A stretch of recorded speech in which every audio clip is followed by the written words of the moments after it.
She's coming with me. I will not alight! Poor girl was forced to marry a cruel baron, but was unexpectedly taken away by the Grand Duke at the altar. Stop shaking. The baron is waiting. Eve's mother pulled the corset tighter, ignoring the bruises forming on her daughter's ribs. This dress cost more than their entire village. Don't ruin it with tears. Eve stared at her reflection. 22 years old and she was being sold. Her father's debts, her brother's gambling, her sister's medicine. All of it paid for with her body, handed over to Baron Spencer Houghton. They say he goes through wives like horses, breaks them, until they stop fighting. The cathedral doors opened. Cold air rushed in. Eve walked down the aisle, her legs shaking with every step. The Baron stood at the altar, that smile on his face, the one that promised pain. The priest opened his book. "Do you, Eve Brown, take this man?" Before she could answer, the heavy cathedral doors slammed open. Every head turned. A man stood in the doorway, tall, dark military uniform covered in medals. The entire room went silent. Eve had never seen him before, but everyone else dropped to their knees. The Grand Duke. The Baron's face went pale, and then the Duke spoke 3 words that changed everything. "She's coming with me." But what happened next? That's where this story really begins. If you're ready for more stories where the unexpected happens, where the forgotten rise, and where the underdogs turn the game around, make sure to hit that subscribe button now. You don't want to miss what's coming next. And hey, drop a comment below, let me know where you're watching from and what's on your mind. Your thoughts are always welcome here, and I'd love to hear your take on tonight's story. Don't forget to like, share, and hit that notification bell so you never miss a moment of the drama, the revenge, and the secrets waiting to be uncovered. Welcome to the family. Now, let's dive in. 3 weeks before the wedding, Eve's father came home drunk. Again. He stumbled through the door of their cramped cottage, reeking of cheap wine and desperation. Her mother was waiting, arms crossed, that look on her face, the look that said everything was about to get worse. We're finished. Her father collapsed into the only chair they owned. The debts. I can't pay them anymore. They're coming for the house next week. Eve stood in the doorway to the kitchen, a half-peeled potato in her hand. Her younger brother Thomas was supposed to be studying, but he'd pawned his books 2 months ago for gambling money. Her sister, Lily, lay in the bed they all shared, coughing that terrible wet cough that never seemed to go away. Medicine cost money. Everything cost money they didn't have. Her mother's eyes shifted to Eve, cold calculation replacing the anger. "How old are you now?" 22, Mama. Still unmarried. Her mother's lips pressed into a thin line. "That's the problem right there. You should have been married off years ago. Could have brought in a decent dowry. But no. You wanted to wait. You wanted love." Eve's hands trembled. "I just wanted. What you want doesn't matter anymore." Her mother cut her off. "Your father has made arrangements." "What arrangements?" Eve's voice came out smaller than she intended. Her father wouldn't meet her eyes. "Baron Spencer Houghton has agreed to take you as his wife. He's willing to pay off all our debts. Give us enough to start fresh. Get Lily the medicine she needs." The potato dropped from Eve's hand, hitting the floor with a dull thud. "The Baron? But he's rich," her mother snapped. "He's powerful, and he's willing to marry you despite the fact that you come from nothing. You should be grateful." Eve had heard the stories about Baron Spencer Houghton. Everyone in the village had. His first wife died in a riding accident. His second wife disappeared one night and was never found. His third wife lasted 6 months before she threw herself from the tower window. The official reports always said accident or madness, but the whispers told different stories. Stories about bruises hidden under long sleeves, about screams in the night that the servants pretended not to hear, about a man who enjoyed breaking things, especially things that were beautiful and fragile. "I can't marry him," Eve's voice shook. Please, there has to be another way. There is no other way. Her father finally looked at her, and she saw it in his eyes. He'd already spent the money, already made promises he couldn't break. You'll marry him in 3 weeks. The arrangements are made. Thomas appeared in the doorway, 13 years old and trying to look tough. Why does Eve have to fix your mistakes? You're the one who gambled away everything. You're the one who borrowed from the wrong people. Shut your mouth, boy.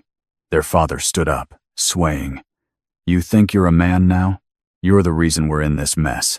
Your debts, your stupid bets. Eve stepped between them. It's fine. I'll do it. If it helps Lily, if it keeps us from losing everything, I'll marry him. Her mother's face softened for just a moment. You're a good daughter, Eve. This is your duty. Your sacrifice will save this family. But late that night, when everyone else was asleep, Eve sat by the window and watched the stars. She thought about running, just disappearing into the darkness and never coming back. But where would she go? She had no money, no skills beyond cooking and cleaning. And if she ran, the Baron would take it out on her family. Men like him always did. The 3 weeks passed too quickly. The Baron sent a dress. Expensive silk and lace, the kind of dress that belonged on a princess, not a poor girl from a forgotten village. It fit perfectly, which somehow made everything worse. He'd measured her without permission, studied her like she was livestock he was purchasing. The night before the wedding, the Baron sent a note. Eve's mother read it aloud, her voice bright with false cheerfulness.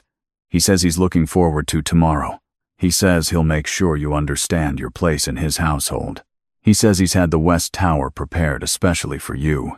The West Tower. The same tower his third wife had jumped from. Eve didn't sleep that night.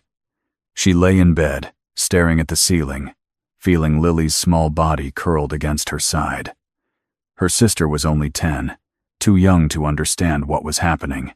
Too sick to realize that Eve was being sacrificed so she could live. Morning came too soon. The dress, the makeup, her mother's hands, surprisingly gentle as she arranged Eve's hair. You look beautiful, like a real lady. Eve stared at her reflection and saw a ghost. The carriage arrived, black and expensive, with the Baron's crest on the side.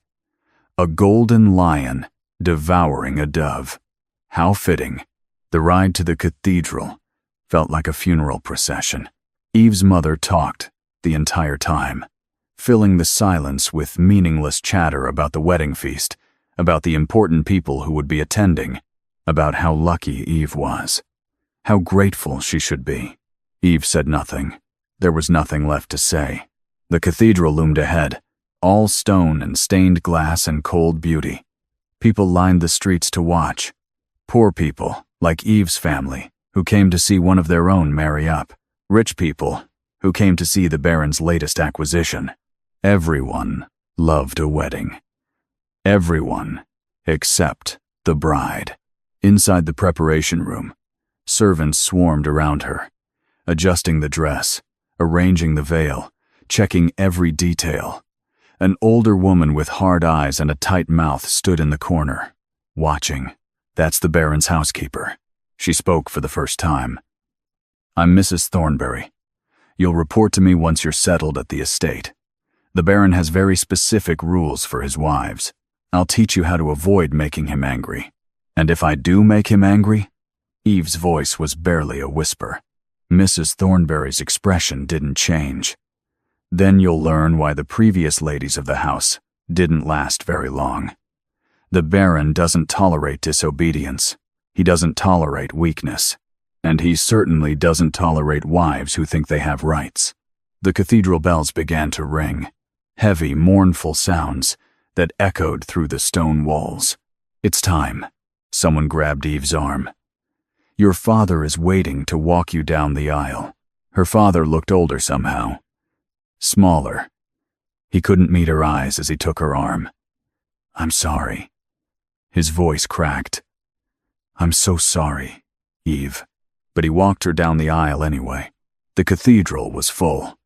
Hundreds of people, all dressed in their finest clothes, all whispering behind gloved hands as Eve passed. The poor girl. Marrying the Baron. Give her 3 months before she follows the others. And there, at the end of the aisle, stood Baron Spencer Houghton. He was exactly as Eve remembered from their one meeting. Medium height. With thinning hair he tried to hide under expensive styling. He wore a cream-colored suit that probably cost more than Eve's family made in a year. His face was round and red, his eyes too small and too close together. But it was his smile that made Eve's blood run cold. That permanent smirk that said he owned everything he looked at, including her. The walk down the aisle lasted forever. Each step felt like walking toward her own execution. Her father's hand on her arm was the only thing keeping her moving forward. That, and the knowledge that if she ran, her family would suffer. They reached the altar. Her father released her arm, practically shoving her toward the Baron. He muttered something that might have been a blessing, or might have been another apology, then hurried away to his seat. The Baron took Eve's hand. His palm was damp, his grip too tight. "You look lovely, my dear, like a bird in a cage." His breath smelled like wine and something rotten. "I do enjoy birds, especially when they sing." Eve tried to pull her hand away, but his grip tightened. Pain shot through her fingers. Now. The Baron's voice dropped to a whisper only she could hear. "We haven't even said our vows yet, and you're already trying to fly away? I thought we discussed this. You belong to me now. Your family made sure of that. Every coin I paid, every debt I cleared, all of it means you're mine. My property, my toy to play with however I choose." The priest cleared his throat. "Shall we begin?" The Baron released Eve's hand but stayed close. Close enough that she could feel the heat coming off him. Close enough that she couldn't escape. "Dearly beloved, we are gathered here today." The words washed over Eve like poison. She wasn't listening to the priest. She was thinking about the tower, about the previous wives, about all the ways her life was about to become a nightmare. The ceremony continued. The priest droned on about love and honor and obedience. The Baron's smirk never wavered. The crowd watched with that mixture of pity and fascination that people always had when witnessing tragedy. And then came the vows. "Do you, Spencer Houghton, take this woman to be your lawfully wedded wife?" "I do." The Baron's voice was strong and clear. Property acquired. The priest turned to Eve. "Do you, Eve Brown, take this man to be your lawfully wedded husband?" Eve's mouth opened. She tried to speak, tried to say the words that would seal her fate. But nothing came out. Her throat had closed up. Her body was refusing to cooperate with what her mind knew had to be done. The Baron's hand found her arm. His fingers dug into her flesh through the silk sleeve. Hard enough to leave bruises. "Answer him." His voice was still quiet, still controlled, but there was steel underneath. "Answer him now, or I'll make sure your family regrets every breath they take." Eve tried again. The cathedral doors exploded open. The sound was deafening. Ancient oak slamming against stone, the crash echoing through the vaulted ceiling. Every head turned, every conversation stopped. Even the priest froze, his book still open to the marriage vows. A figure stood in the doorway, backlit by the afternoon sun, appearing almost like a dark angel, tall, broad-shouldered, wearing a military uniform so covered in medals and decorations that even from a distance, Eve could see the weight of rank and power. The entire cathedral went silent, and then, like a wave, people began dropping to their knees. First the nobles in the front rows, then the merchants and landowners, then everyone else, falling like dominoes until the only people still standing were Eve, the Baron, and the priest. The figure began walking down the aisle. His boots struck the stone floor with measured, deliberate steps. Each footfall echoed like a judge's gavel. As he came closer, Eve could make out more details. Dark hair swept back from a strong face. cold gray eyes that seemed to see everything, a jaw set in an expression of absolute authority. This was a man who commanded armies, who made kings nervous, who answered to no one. The Grand Duke. Someone whispered the title like a prayer. Grand Duke Dominic Wallace. The Baron's face had gone from red to pale in seconds. He released Eve's arm and took a step back. Your Grace. His voice cracked. We weren't expecting. That is, you honor us with your presence. Silence. The Grand Duke's voice cut through the Baron's babbling like a blade. He stopped 3 paces from the altar, his eyes moving from the Baron to Eve and back again. The priest found his courage first. Your Grace, we are in the middle of a sacred ceremony. If you would like to take a seat, I would not. The Duke's gaze fixed on the Baron. Spencer Houghton, Baron of the Eastern Reaches. You stand here today to wed this woman? The Baron tried to straighten up, tried to reclaim some dignity. Yes, Your Grace. With all proper contracts signed. And, under what authority? The Duke took another step forward. The Baron blinked. I don't understand, Your Grace. The authority of the Church. The authority of the law. All proper procedures were they? The Duke's expression didn't change, but something in his voice made the temperature in the cathedral drop. Tell me, Baron, did you inform this woman of the blood debt her family owes to the crown? Blood debt? The Baron's confusion seemed genuine. Your Grace, I know of no. Of course you don't. The Duke's eyes shifted to Eve for the first time. She felt the weight of that gaze like a physical thing. Because you never bothered to investigate who you were purchasing. You saw a poor girl from a poor family and assumed that made her available. You assumed wrong. Eve's mind was reeling. Blood debt? Crown? What was he talking about? The Duke reached into his coat and pulled out a rolled document. Heavy paper with multiple wax seals. This is a decree from the Royal Archives, dated 23 years ago. It states that the firstborn daughter of Jonathan Brown is bound by ancient law to the protection of the Grand Duchy. She cannot be sold, traded, or married without explicit permission from the Duke himself. The Baron's face was going red again. But that's Your Grace. This is highly irregular.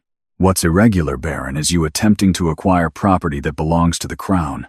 The Duke's voice remained calm, but there was an edge to it now. What's irregular is you trying to circumvent laws that have stood for centuries. What's irregular is you standing here, in front of witnesses, attempting to complete an illegal marriage. The Baron sputtered. Jonathan Brown never mentioned he's a drunk and a gambler. How was I to know? Ignorance is not a defense. The Duke turned to the priest. This ceremony is void. Under the authority vested in me by the Crown, I declare these proceedings null and terminated. The priest looked like he wanted to argue, looked like he wanted to defend the sanctity of his church and his ceremony.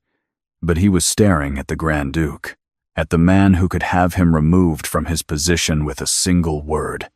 He closed his book. As you command, Your Grace. The Baron finally found his spine. This is outrageous. I paid good money. I cleared her family's debts. I have contracts. Your contracts are worthless. The Duke's tone suggested he was bored with the conversation. You'll be compensated for any legitimate expenses. Anything beyond that is your own problem. And Baron? His eyes locked onto Spencer Houghton, with an intensity that made even Eve shiver. If you ever attempt to contact this woman or her family again, I'll make sure you understand exactly how much power a Grand Duke wields. Am I clear? The Baron opened his mouth, closed it. His hands were shaking with rage, but he wasn't stupid enough to argue with the most powerful man in the realm. Crystal clear. Your Grace. Good. The Duke turned back to Eve. She realized she was still standing at the altar, her veil still in place, her wedding dress suddenly feeling like a costume in a play she didn't understand. Come with me. It wasn't a request. The Duke held out his hand. Eve stared at it. Stared at the man who had just torn apart her entire world. Her family needed that money. Needed the Baron's payment to survive. And now, your family will be taken care of. The Duke spoke quietly, as if reading her thoughts. All debts cleared. Your sister will receive the best medical care available. Your brother will be enrolled in a proper school. And your parents will receive an annual stipend to ensure they never sell their children again. Eve's eyes filled with tears. Why? Why would you do this? Because your father saved my life once. The Duke's expression softened slightly. 23 years ago, when I was just a soldier, he pulled me from a burning building. I made him a promise that day. A blood oath that I would protect his family. I always keep my promises. Eve took his hand. His grip was firm, but not painful. Steady, strong. He led her down the aisle, past the still kneeling nobles, past her shocked parents, past the priest who looked like he'd seen a ghost. The cathedral doors stood open, sunlight streaming through. Outside, a massive black carriage waited. 6 horses, all midnight black. Footmen in the Duke's livery. Everything screamed power and wealth and danger. The Duke helped Eve into the carriage, his movements surprisingly gentle for such a large man. He climbed in after her and closed the door. A moment later, the carriage lurched into motion. Eve sat across from him, her wedding dress taking up most of the space. Her veil was still in place. Her hands were shaking. Where are you taking me? To my estate. The Duke settled back against the cushioned seat. You'll be safe there. Safe. Eve let out a laugh that bordered on hysterical. Safe from the Baron, maybe. But what about safe from you? The Duke's expression didn't change. I'm not the Baron. I don't break things for pleasure. But you do break things.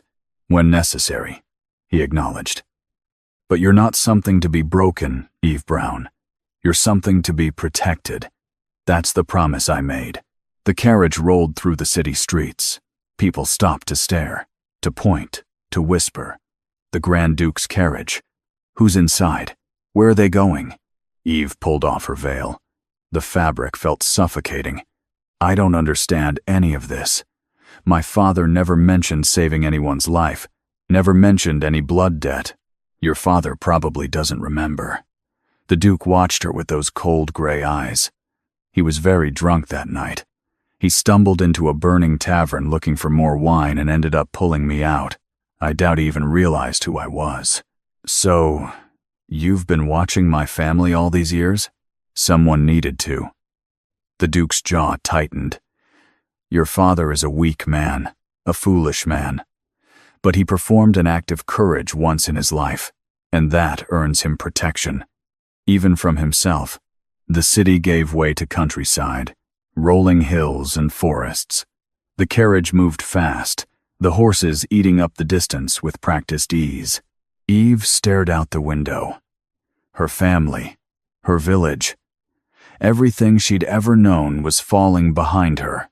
She was wearing a wedding dress, sitting across from the most powerful man in the realm, heading toward a future she couldn't begin to imagine. What happens now? Her voice was small. Now you learn what it means to be under the protection of the Grand Duchy. The Duke leaned forward slightly. You'll live at my estate. You'll be educated, trained, given everything you need to survive in a world that eats women like you alive. Women like me. Women who are too kind, too self-sacrificing, too willing to throw themselves on the altar for others. His gaze was intense. That ends now. Under my roof, you learn to fight, to think, to be dangerous. I don't want to be dangerous, Eve whispered. I just want to be free. Freedom without power is an illusion. The Duke sat back. You'll understand that soon enough.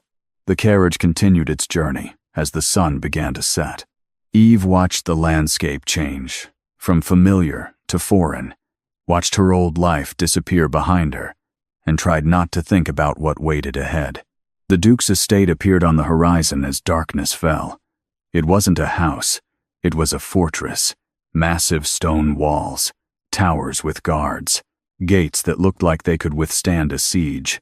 The carriage passed through multiple checkpoints, each one manned by soldiers in the Duke's colors. Welcome to Wallace Keep. The Duke's voice held a note of pride. The most secure location in the entire realm. Nothing gets in or out without my knowledge. Eve swallowed hard. It looks like a prison. It looks like power, he corrected. And now, it's your home. The carriage stopped in a massive courtyard. Servants appeared immediately, forming perfect lines on either side. The Duke stepped out first, then turned to help Eve. As her feet touched the ground, every servant bowed in unison. "This is Miss Eve Brown," the Duke's voice carried across the courtyard. "She is under my direct protection. Anyone who harms her, disrespects her, or fails to meet her needs will answer to me personally. Is that understood?" "Yes, Your Grace." The response was immediate and unified. An older woman stepped forward, tall and thin, with sharp features and intelligent eyes. "Your Grace, Miss Brown. I am Mrs. Blackwood, the head housekeeper. We've prepared the eastern wing for your arrival." The eastern wing. Not a tower, Eve noticed. Not a prison, but not freedom either. Mrs. Blackwood led Eve through corridors, lined with portraits and tapestries. Everything spoke of money and history and power. The Duke walked beside them, his presence making the already large hallways feel smaller. They stopped in front of an ornate door. Mrs. Blackwood opened it, revealing a suite of rooms that made Eve's entire cottage look like a closet. A sitting room with furniture that looked like art. A bedroom with a bed large enough for 4 people. Windows overlooking gardens that seemed to go on forever. "Your rooms." Mrs. Blackwood gestured inside. "There are clothes in the wardrobe. A bath has been prepared. Dinner will be served in an hour in the Duke's private dining room." Eve stepped inside, her wedding dress rustling against the doorframe. It was beautiful. It was luxurious. It was nothing like anything she'd ever experienced. "Get some rest," the Duke spoke from the doorway. "Tomorrow, your real education begins." "What kind of education?" "The kind that will ensure you never have to depend on someone else's mercy again." He turned to leave, then paused. "And Eve? You're welcome to explore the estate, but don't try to leave. The guards have orders to keep you safe, whether you like it or not." He was gone before she could respond. Eve stood alone in her beautiful prison. She walked to the window and looked out at the darkening gardens. Somewhere out there, beyond the walls and the guards and the Grand Duke's power, was the life she'd left behind. The life she'd been willing to sacrifice herself for. And now? Now she didn't know what she was. A servant entered silently, carrying a tray. "Your dinner, miss. Mrs. Blackwood thought you might prefer to eat in your rooms tonight." "Thank you." Eve's voice sounded strange to her own ears. "Can I ask you something?" "Of course, miss. The previous women who lived here, were there others?" "Did they?" Eve couldn't finish the question. The servant's expression softened. "The Duke has never brought a woman to Wallace Keep before, miss. You're the first." Eve didn't know if that made things better or worse. She ate dinner alone, bathed in water that smelled like roses, changed into a nightgown that felt like wearing clouds, and lay in that enormous bed, staring at the ceiling, wondering what tomorrow would bring. Sleep came eventually, troubled and full of dreams where she was running through endless corridors, chased by something she couldn't name, searching for a door that would lead to freedom. She woke to sunlight and the sound of someone knocking. "Miss Brown?" Mrs. Blackwood's voice. "The Duke requests your presence in the library, in 1 hour." Eve dressed in the clothes left for her. Simple but expensive, practical but elegant. Everything fit perfectly, which meant the Duke had her measured, just like the Baron had. The thought made her uncomfortable. The library was massive. Books from floor to ceiling, with ladders to reach the highest shelves. The Duke sat at a large desk, papers spread out in front of him. He looked up when Eve entered. "Good morning." He gestured to a chair across from him. "Sit." Eve sat. "We're going to establish some rules." The Duke's tone was businesslike. "First, you will address me as Your Grace or Dominic when we're in private. I prefer the latter." Dominic. Eve tested the name. It felt strange on her tongue. "Second, you will begin lessons immediately. Reading, writing, mathematics, history, politics, economics, everything you need to understand how power works." "I can read and write," Eve said defensively. "Farm ledgers and love letters don't count." Dominic's expression was stern. "You need to understand treaties and laws and the games nobles play. You need to be able to walk into a room full of vipers and come out unbitten. Why? What do you want from me?" "I want you to survive." His voice softened slightly. "I want you to be able to stand on your own 2 feet. And yes, there's a practical reason. You're connected to me now. People will use you to get to me. You need to be smart enough not to let them. So I'm bet. You're an investment," he corrected. "One I intend to see pay off." The lessons began that very day. A parade of tutors, each one an expert in their field. They taught Eve about the structure of the kingdom, about the noble houses and their endless feuds, about trade routes and tax laws and military strategy. It was overwhelming. It was exhausting. And it was the first time in Eve's life that she felt like she was becoming more than just a tool for someone else's use. Weeks passed. Then months. Eve's hands, once rough from work, became soft. Her mind, once focused only on survival, began to understand the larger patterns of the world.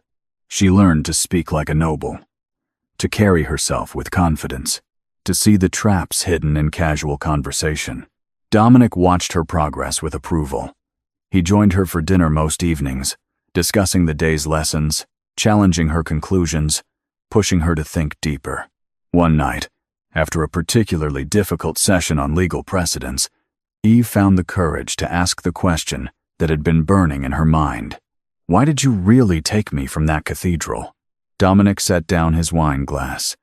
"I told you. Your father saved my life. That's not the whole truth." "No," he admitted. "It's not." He paused, weighing his words. "The Baron is my half-brother, illegitimate, bitter. He's been trying to undermine me for years. Acquiring you was part of a larger plan, to get to you, to hurt me." Dominic's jaw tightened.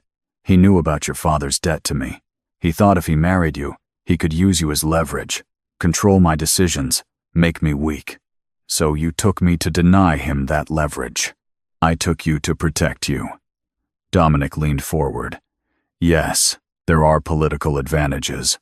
But Eve, I've had 3 months to know you, to see how you think, how you learn. You're not just a chess piece anymore. You're becoming a player." Eve felt something shift inside her, something that had been tightly wound since the day she agreed to marry the Baron. "I don't want to be anyone's weapon. Then be your own." Dominic's eyes met hers. "That's what I'm trying to teach you. The world will always try to use you. Men like the Baron will always see you as property. But if you're smart enough, strong enough, dangerous enough, they'll think twice before reaching for you. And what happens when I'm done with these lessons? When I'm educated and trained and dangerous? What then? Then you choose." Dominic stood up, walking to the window. "You can stay here under my protection. You can leave and make your own way in the world. You can marry whoever you want, or no one at all.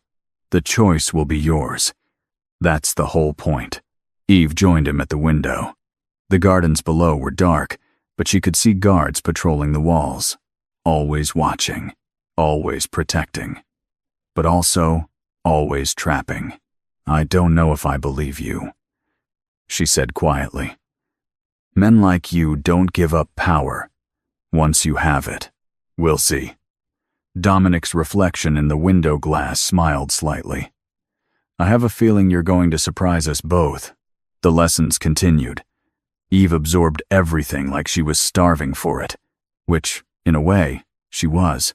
She'd spent her whole life being told she was worthless, being told her only value was in serving others. And now someone was telling her she could be more, could be powerful, could be free. It was intoxicating. It was terrifying. And it was the first time Eve had ever felt truly alive. But outside the walls of Wallace Keep, the Baron was not idle. And the debts of the past were far from settled. The real game was just beginning. I've been doing this for a while now, sharing these stories with you. Stories about people who refuse to stay down, about second chances and hidden strength, about moments when everything changes in a heartbeat. And every single time I finish telling one, I wonder if it meant something to you the way it means something to me. Because here's the thing, I don't just tell these stories and move on. I think about you. The person watching this right now. Maybe you're in your room late at night. Or maybe you're on your lunch break trying to escape for a few minutes. Maybe you're going through something hard and you need to see someone else fight their way out. Maybe you just love a good story. Whatever brought you here, I want you to know something. Your presence matters. Your comments light up my day. When you subscribe, when you hit that like button, when you share these stories with someone who needs them, you're not just supporting a channel. You're keeping these stories alive. You're making sure that tomorrow, someone else who needs to hear about Eve or Dominic or whoever comes next will be able to find them. If you're still here after all that, it shows you find the story interesting. If so, then do me this one favor. Hit subscribe on Forbidden Secret Love Chronicles. Also, drop a comment. Tell me what you think about Eve's decision. Tell me if you've ever felt trapped and wondered if you had the strength to break free. Your voice matters here. Your story matters here. The letter arrived on a Tuesday morning, 3 months into Eve's education at Wallace Keep. Mrs. Blackwood brought it to the breakfast table, her face tight with concern. "Miss Brown, this came for you. It's marked urgent." Eve set down her teacup. The envelope was expensive paper, but the handwriting was shaky. Her mother's handwriting. Her hands trembled as she opened it. "Eve, we need you to come home. Your sister is sick again. Worse than before. The doctors say she needs medicine we can't afford. Your father has been drinking more. Thomas got into trouble at school. Everything is falling apart without you. Please come home. We need you." "Mama." Eve's throat tightened. Lily, sweet little Lily, who used to fall asleep holding Eve's hand. Bad news? Dominic appeared in the doorway, already dressed for the day in his military uniform. "My sister." Eve's voice cracked. "She's sick. They need money for medicine. I'll send a physician and whatever funds are necessary." Dominic's response was immediate. "Your family has an account with the duchy. They can draw on it, any time." Then why would they? Eve stopped. Something felt wrong about the letter. The tone, the desperation. Her mother had never been one to ask for help. She demanded. She manipulated. But she didn't beg. "Let me see that." Dominic took the letter, his eyes scanning the words. "When did your sister last have an episode?" 2 weeks ago. "According to the last report from the physician you sent, he said she was improving. And your brother's school? He's excelling. The headmaster sent a glowing report just last week." Dominic's jaw tightened. "This is bait." "What?" "Your family isn't in crisis. Someone wants you to think they are. Someone wants you to leave the safety of these walls." He crushed the letter in his fist. "The Baron. How can you be sure?" "Because this is exactly what I would do if I wanted to draw someone out. Create a crisis they can't ignore. Make them choose between their safety and the people they love." He turned to Mrs. Blackwood. "Double the guard on the eastern gate. No one leaves or enters without my direct authorization. You can't just lock me in here." Eve stood up, her chair scraping against the floor. "I can, and I will." Dominic's voice was steel. Until we know what Spencer is planning, you stay where it's safe. My family, your family is fine. I'll send men to verify. But you don't move until I'm certain this isn't a trap. Eve wanted to argue, wanted to scream that he had no right to control her movements. But the cold logic of his words cut through her anger. If the Baron was setting a trap, walking into it would help no one. The verification came 2 days later. Eve's family was perfectly fine. Lily was healthy. Thomas was thriving. And no one in the Brown household had sent any letter. But more letters came. Each one more desperate than the last. Each one claiming some new disaster. Each one unsigned but in handwriting that almost looked like her mother's. Then the accident started. A fire at the village market, close to where Eve's family lived. No one hurt, but everyone frightened. A robbery at the school Thomas attended. Nothing stolen from Thomas specifically, but his classroom ransacked. A physician who tried to visit Lily turned away at the gate by men claiming to be duchy guards. The Baron was making his move. Not directly, never directly enough to prove anything, but the message was clear. Come out, or the people around you suffer. Eve found Dominic in his study late one night. Maps and reports spread across his desk. He looked tired, older than his 32 years. You can't protect everyone, Eve said quietly from the doorway. He looked up. I can try. By keeping me in a cage? By keeping you alive. He stood up, walking to the window. Spencer is escalating. He's getting bolder. If you step outside these walls, he'll take you. Then let him. Eve's voice was stronger than she felt. Set a trap. Use me as bait. End this. No. Why not?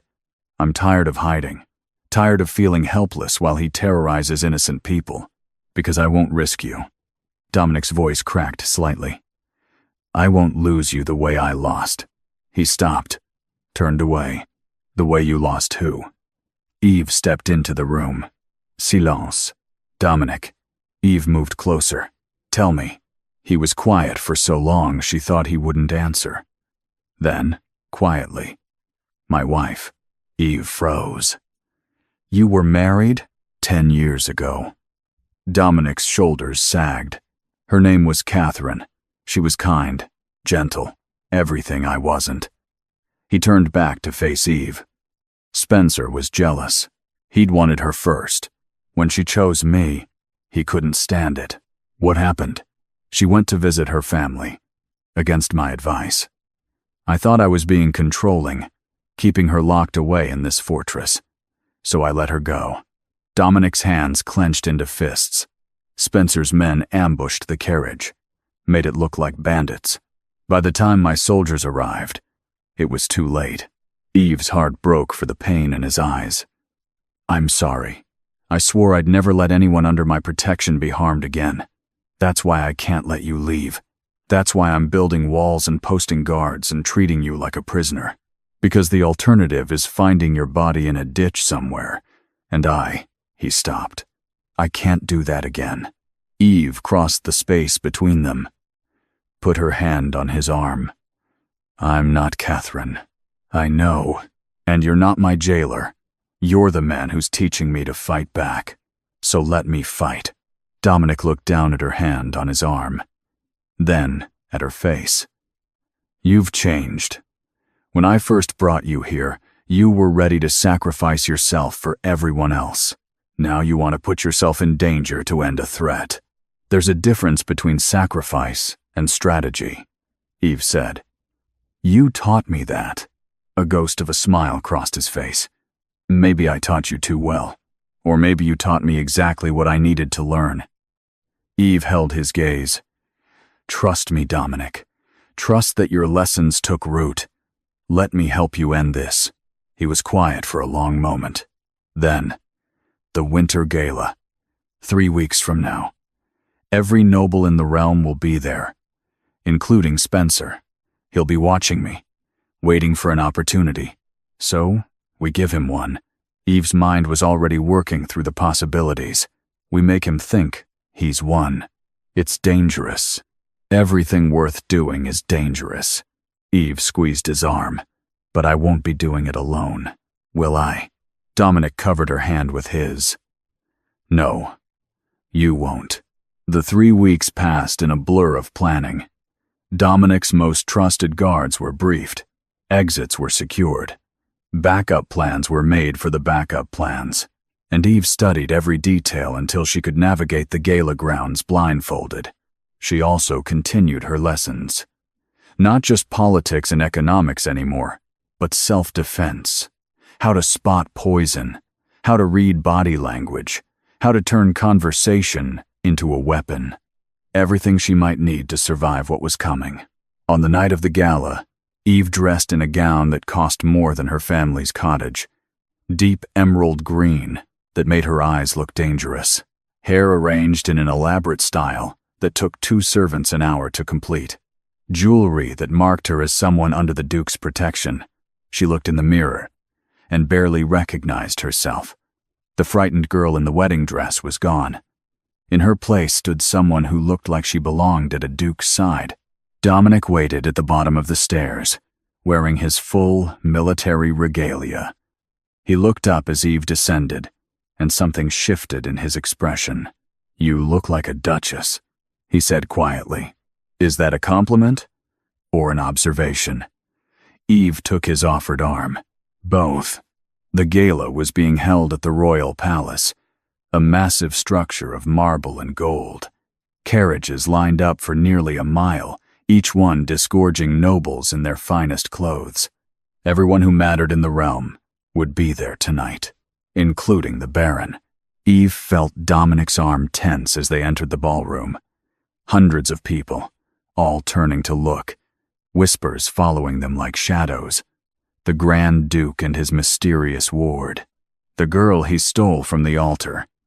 What was she to him? What did he want with her? "Let them talk," Dominic murmured. "Their gossip is meaningless." But it wasn't meaningless. Eve could feel the weight of all those eyes, all those judgments, all those people wondering if she was the Duke's mistress, his puppet, or something else entirely. And there, across the ballroom, standing with a group of lesser nobles, was Baron Spencer Houghton. He looked older, thinner. There was something desperate in his eyes that hadn't been there at the cathedral. 3 months of watching his prey slip away had worn on him. His gaze locked onto Eve. A smile spread across his face. The same smile he'd worn at the altar. The one that promised pain. "He's here." Eve kept her voice steady. "I see him." Dominic's hand covered hers on his arm. "Stay close." They moved through the ballroom, greeting nobles, making polite conversation. Every moment, Eve was aware of the Baron's eyes following her. Waiting, planning. The evening wore on. Dancing, food, wine that flowed freely. And through it all, the Baron circled like a shark, getting closer each time. Finally, he made his move. "Your Grace." The Baron appeared at Dominic's elbow during a lull in conversation. "How wonderful to see you. And Miss Brown, you're looking well. Much better than the last time I saw you, running away in a wedding dress." The nearby nobles went quiet. Everyone wanted to hear this. "Baron Houghton," Dominic's voice was cold. "I'm surprised to see you here. I thought you'd learn to keep your distance. The gala is open to all nobility." The Baron's smile never wavered. "Even those of us who've been wronged by our betters." "Wronged?" Dominic raised an eyebrow. An interesting choice of words. Well, what else would you call it? The Baron turned to address the growing crowd. "The Grand Duke steals my bride to be right from the altar, claims some ancient law, takes her to his fortress, and now parades her around like a trophy. Makes a man wonder what really happened in those 3 months. The implication was clear. The whispers started immediately. Eve felt heat rise in her face. Not from shame, from anger. He was trying to destroy her reputation, make her look like a whore, make Dominic look like a tyrant who took whatever he wanted. "Careful, Spencer." Dominic's voice dropped to a dangerous level. Think very carefully about your next words. Why? The truth is the truth. The Baron was getting bolder. You took her, kept her, and now you expect everyone to believe it was for noble reasons? Please. We all know what men like you do with girls like her. That was the line. The moment the Baron overplayed his hand, Eve stepped forward, pulling her arm from Dominic's grip. Men like him? Her voice rang out clear and strong. You mean men who keep their promises? Men who protect instead of destroy? Men who see women as people instead of property? The Baron's smile faltered. You want to talk about truth, Baron? Eve's 3 months of lessons came flooding back. Let's talk about your 3 dead wives. Let's talk about the servants who've disappeared from your estate. Let's talk about the debts you're drowning in, because you spend more on your wardrobe than on your people. How dare you, the Baron sputtered. I'm not finished. Eve's voice cut through his protest. You tried to buy me. When that failed, you tried to terrorize my family. You started fires, sent threatening letters, all because you couldn't stand that someone said no to you. Lies. The Baron's face was red. All lies told by a girl who's been corrupted by education? Eve interrupted. By learning to read law books? By understanding my rights? Yes, Baron. I've been corrupted by knowledge. How terrible. The crowd was watching, fascinated. This was better than any theatrical performance. The Duke taught me something, Eve continued. He taught me that power without law is tyranny, that contracts signed under duress are void, that debt cannot transfer a person's autonomy. She pulled a document from her sleeve. This is a legal decree, signed by 3 magistrates and witnessed by the royal seal. It states that any marriage contract involving me is null unless I personally sign it with full knowledge and consent. The Baron's eyes went wide. You can't. I can, and I have. Eve held the document high. This is my independence, Baron, legal and binding. You have no claim to me. You never did. And if you try to harm me or my family again, I will use every law on the books to destroy you. The silence in the ballroom was complete. Then someone started clapping, slowly at first. Then others joined in. Within moments, half the ballroom was applauding. The Baron looked around at the faces watching him, at the nobles who'd heard every word, at the Duke who stood behind Eve like a silent guardian. He'd lost, and everyone knew it. You'll regret this, the Baron hissed at Eve. Both of you. Is that a threat? Dominic's voice was quiet but deadly. In front of witnesses, in the royal palace, you really are desperate. Guards appeared at Dominic's signal. Escort the Baron to his carriage. Make sure he arrives home safely. And if he tries to return to court without a formal invitation, he's to be arrested for trespassing. The Baron was dragged away, still sputtering threats and protests. The crowd watched him go, then turned back to Eve with new respect in their eyes. She'd done it, faced down her nightmare, and won. Dominic offered his arm again. Shall we dance, Miss Brown? Eve took it, her hands still shaking from adrenaline. I'd be honored, Your Grace. They moved to the dance floor. As they began to waltz, Dominic leaned close. That was incredible. You were incredible. I had a good teacher. Eve smiled up at him. I mean it. You didn't need my protection back there.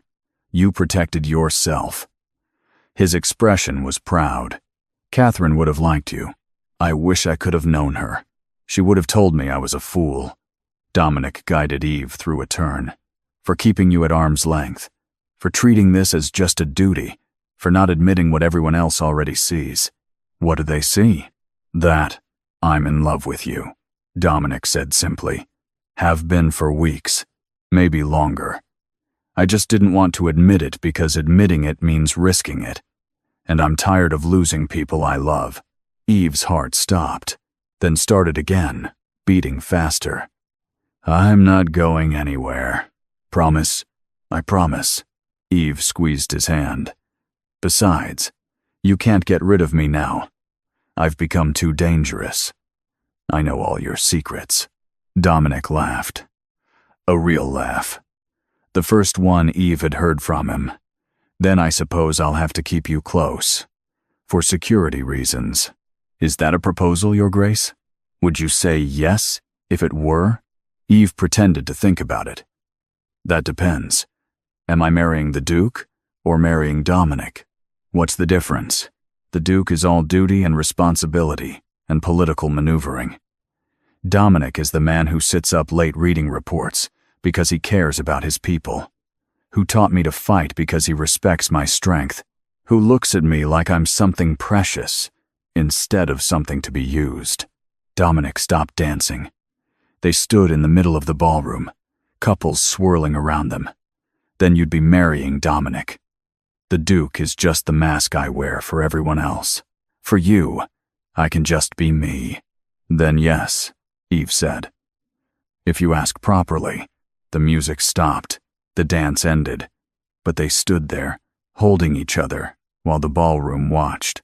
Dominic took a step back, went down on one knee right there in front of hundreds of nobles. "Eve Brown, would you do me the honor of becoming my wife? Not because of duty or debt or politics, but because I love you and I want to spend the rest of my life proving that you made the right choice in trusting me." Eve felt tears on her cheeks. Yes. 1,000 times yes. The ballroom erupted in applause, louder than before. This was the romance everyone secretly wanted. The powerful Duke brought to his knees by a commoner. The girl who went from sacrifice to triumph. They were married a month later. Not in a cathedral full of strangers, but in the gardens of Wallace Keep with only the people who mattered. Eve's family was there. Lily, healthy and bright-eyed. Thomas, growing into a fine young man. Even her parents, sober and present for the first time in years.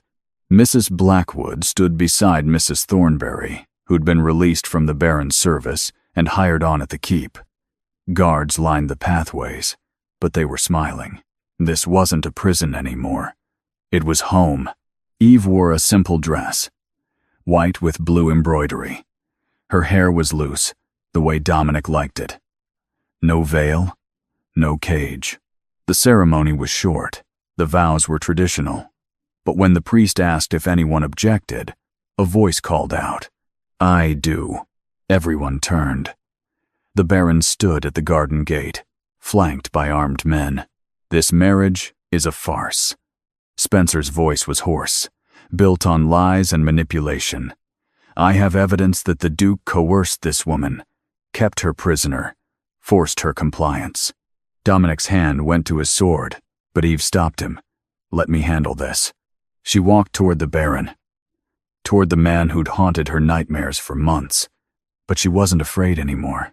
"You're right," Eve said loudly. "I was kept against my will. For the first month I was here, I thought about running every single day." She turned to address the gathered crowd. "I was trapped, controlled, given no choice in my own fate." The Baron smiled. "Finally, the truth. But not by the Duke," Eve continued. "I was trapped by my own fear, by the belief that I was worthless, that my only value was in serving others, that I deserved to be used and discarded. The Duke didn't imprison me. He freed me from the prison I'd built for myself." She turned back to the Baron. "You tried to buy me. You tried to break me. You tried to make me believe I had no choice. But you were wrong. I've always had a choice. I just didn't know it until someone showed me how to use it." The Baron's men shifted uncomfortably. They'd been told they were rescuing a damsel in distress, not confronting a woman who clearly didn't want their help. "Go home, Spencer." Eve's voice was almost pitying. "Go back to your empty estate and your bitter thoughts. Find someone else to torment, because I'm done being your victim." The Baron's face twisted with rage. He reached for his sword. Dominic's guards moved instantly. Before the Baron could draw his weapon, he was surrounded, disarmed, held. "Take him." Dominic's voice was calm. "Escort him to the border. If he returns to this duchy, he'll be tried for attempted assault at a wedding, which, I believe, carries a sentence of 10 years in prison. The Baron was dragged away, screaming threats, but Eve didn't watch him go. She was already turning back to Dominic, to the man who'd given her the tools to save herself. "Where were we?" she asked. "I believe I was about to marry the most dangerous woman in the realm." Dominic held out his hand. Eve took it. "And I was about to marry the only man brave enough to create her." They finished the ceremony, exchanged rings, kissed while everyone cheered, and as they walked back down the garden path together, Eve breathed in the scent of flowers and fresh earth and freedom. No more cages, no more sacrifices, no more being told she was worthless. She was Eve Wallace now, Duchess, partner, fighter, and she was finally, truly free. That night, after the celebration ended and the guests had gone home, Eve and Dominic stood on the balcony of their shared chambers. The stars were bright overhead. The gardens below were peaceful. "What are you thinking?" Dominic wrapped his arms around her from behind. "I'm thinking about that girl who stood in a dressing room 3 months ago, wearing a dress that felt like a noose." Eve leaned back against him. She thought her life was over. She thought she was being sold to a monster. And now? Now she's standing with the man she loves, in a place she chose, living a life she built. Eve turned in his arms. She's not a victim anymore. She's not a sacrifice. She's just herself. And that's enough? That's everything. Eve kissed him. "Thank you for seeing what I could be, for helping me become her. You did that yourself." Dominic kissed her back. "I just gave you the tools and got out of your way." They stood there for a long time, wrapped in each other, watching the night. Tomorrow would bring new challenges. The Baron was defeated, but not destroyed. There were laws to right, people to protect, a duchy to run. Life would be complicated and difficult and demanding, but they would face it together, as partners, as equals, as two people who'd found freedom in each other. And in the end, wasn't that the only kind of love worth having? The kind that didn't cage or control or possess, the kind that set you free. Eve smiled into the darkness. Somewhere in the village where she'd grown up, there were still girls who believed their only value was in sacrifice, who thought they had to save everyone else before they could save themselves. But maybe, if they heard her story, they'd learn what she'd learned, that freedom had to be claimed, not granted. That power came from knowledge and courage and refusing to accept the cages others built. That sometimes, the girl being sold to the monster becomes the hero of her own story, and that was worth fighting for. You know what's funny? When I started telling this story, I thought I knew how it would end. Girl meets Duke. Duke saves girl. They fall in love. Simple, right? But stories are never that simple. Neither are people. Because this story isn't really about a rescue. It's about a transformation. It's about a woman who stopped waiting for someone to save her and learned to save herself. And yeah, she had help. We all need help sometimes, but the strength, the courage, the determination to stand up and say, "I'm worth more than this," that came from inside her. Maybe you needed to hear that today. Maybe you're going through something hard and you're waiting for someone to come fix it. Or maybe you're the person everyone else leans on, and you're so tired of being strong for everyone else that you forgot how to be strong for yourself. If that's you, I want you to hear this. You are not Eve Brown at the beginning of this story. You are Eve Brown at the end. You have already survived every single thing that tried to break you. You're still here, still fighting, still refusing to accept the cage, and that makes you incredible. I tell these stories because I believe in them. I believe in second chances and hidden strength and people who refuse to give up. But more than that, I believe in you, the person watching this right now, the person who took time out of their day to hear about someone else's victory, because maybe it gives them hope for their own. Your story matters. Your struggle matters. Your victory when it comes, And it will come that matters too. So if this story meant something to you, do me a favor. Don't just watch and move on.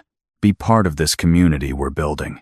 Hit that subscribe button and join the family at Forbidden Secret Love Chronicles. Because tomorrow, there's another story. Another person who refused to stay down. Another reminder that you're stronger than you think. Drop a comment and tell me where you're watching from. Tell me about a time you stood up for yourself. Tell me about someone who believed in you when you didn't believe in yourself. Your voice matters here. Your story matters here. Like this video. Share it with someone who needs to hear that they're worth fighting for. Hit that notification bell so you don't miss what comes next. Because trust me, the stories keep getting better. The victories keep getting sweeter. And the community keeps growing. Thank you for being here. Thank you for listening. Thank you for being part of this journey. You're not alone. You've never been alone. And whatever cage you're in right now, whatever monster you're facing, whatever sacrifice you think you have to make, remember Eve. Remember that she found her way out, and so will you. Welcome to the family. And remember, you're not just watching these stories. You're living proof that they're true. See you in the next one.